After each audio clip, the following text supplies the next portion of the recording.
Hello everyone, I'm Spectre, and today we are going to be talking about something new.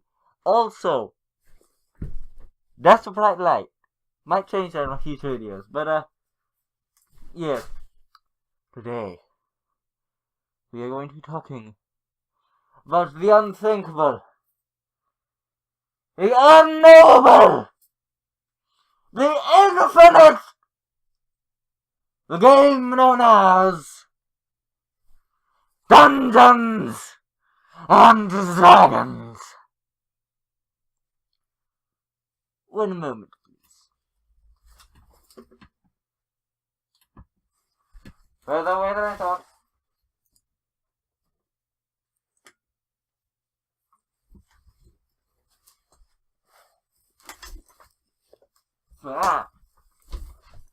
My lowly chair got cut.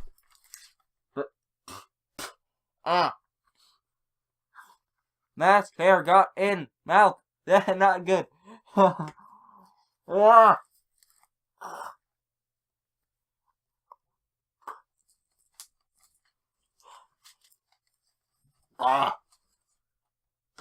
One moment, I have to readjust my face.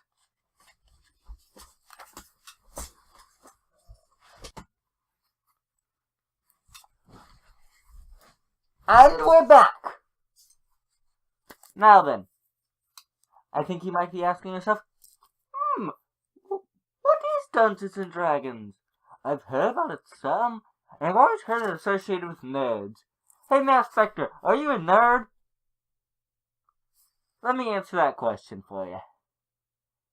Yes! By looking at my channel for a second, you should know that. I am nerd! I proclaim my nerddom to the heavens! And to hell. It knows it too. Both heaven and hell. Heaven and hell both know. I am a nerd! In fact, for me, I run Dungeons and Dragons. I am a DM. I am a dungeon master. I control what happens in the game. But enough of that. Right now, let me explain to you what it is. Dungeons and Dragons is a game. It's a tabletop game. So, it's not on this wonderful box. It's not on that there box, sonny. We played Dungeons and Dragons before we had them damn flangled gaming consoles. And it can be anything. Because Dungeons and Dragons is a system. Here's how it goes. The DM will create and make a giant story.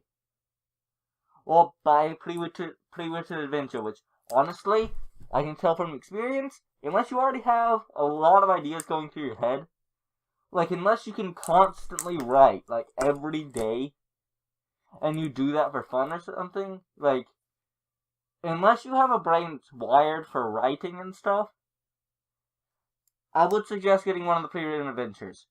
Me, myself, I write and do stuff like that a lot, so, for me, it was easier, and I created my own story for the start of the campaign.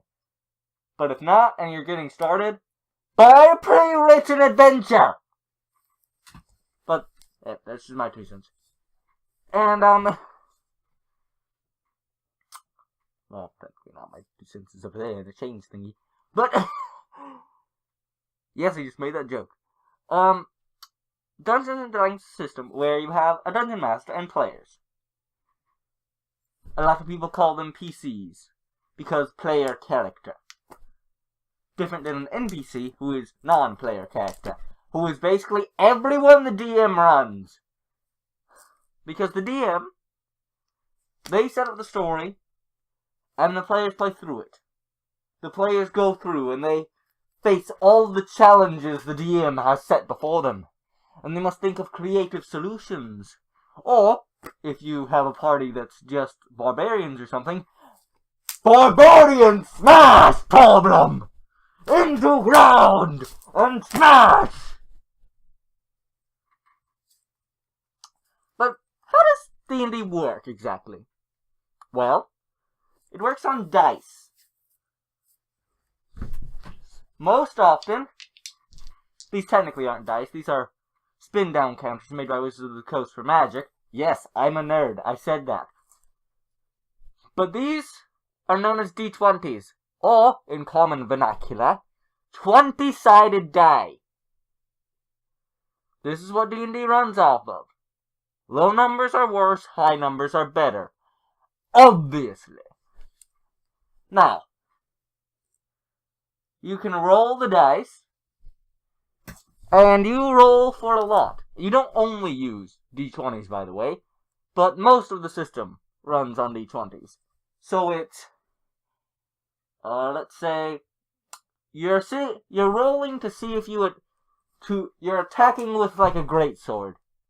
Well, you roll for it, of course. You take a D20, you add your proficiency modifier, if you're proficient in whatever weapon you are using. You add your what is it called? Your attribute modifier for that weapon.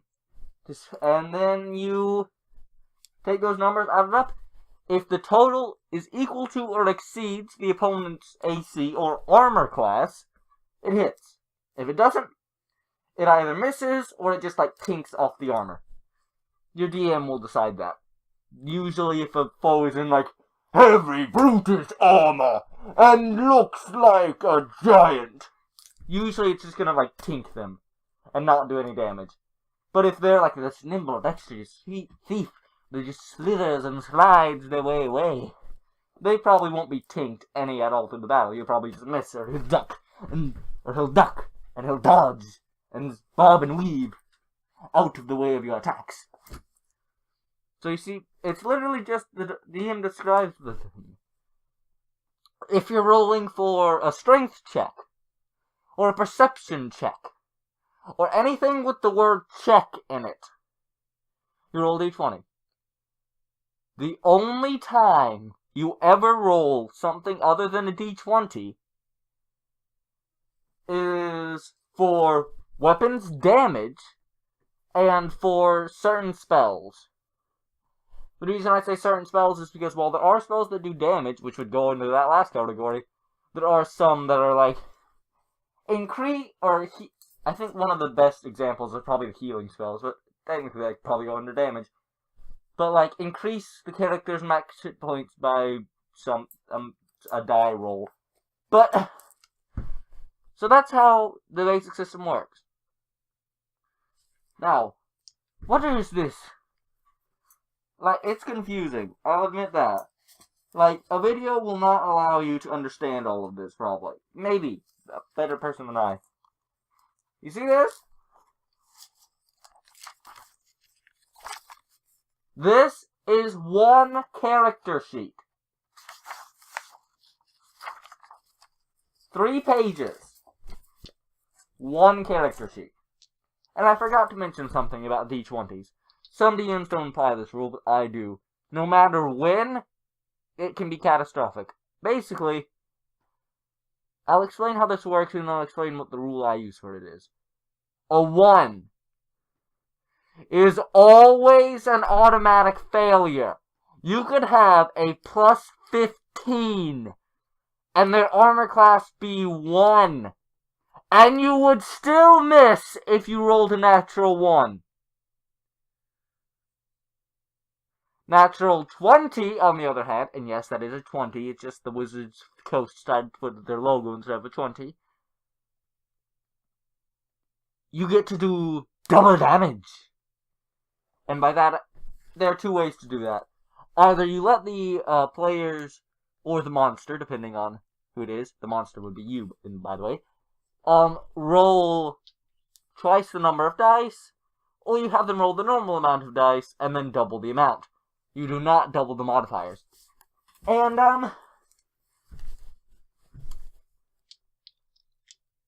the rule I apply is the rule of, no matter when you get a natural 1, the DM needs to find a way that it hurt you. So if you rolled a natural 1 on, like, a persuasion check, that person punched you in the face. So yeah, always a good fun time when someone in the middle of battle tries stabbing someone with the rapier, trips and impales themselves, only dealing like 3 points of damage. Yeah. That's the universe, by the way, telling you not to be a player character and a DM. Because I did that simply because our party did not have a healer. So I played healer. I tried stabbing with a rapier, and I tripped, fell, and impaled myself. I think the universe is trying to tell me something. But, I actually managed to do more damage to myself than I did to the enemy. I'm not lying. I was a healer, so I did like no damage to the thing, and I did like 3 damage to myself. I have to adjust the screen in my eye. And that's the basics of Dungeons and Dragons, basically. Huh. But yes, if I can figure out how to record, I'll record one of my friends and I's Dungeons and Dragons sessions.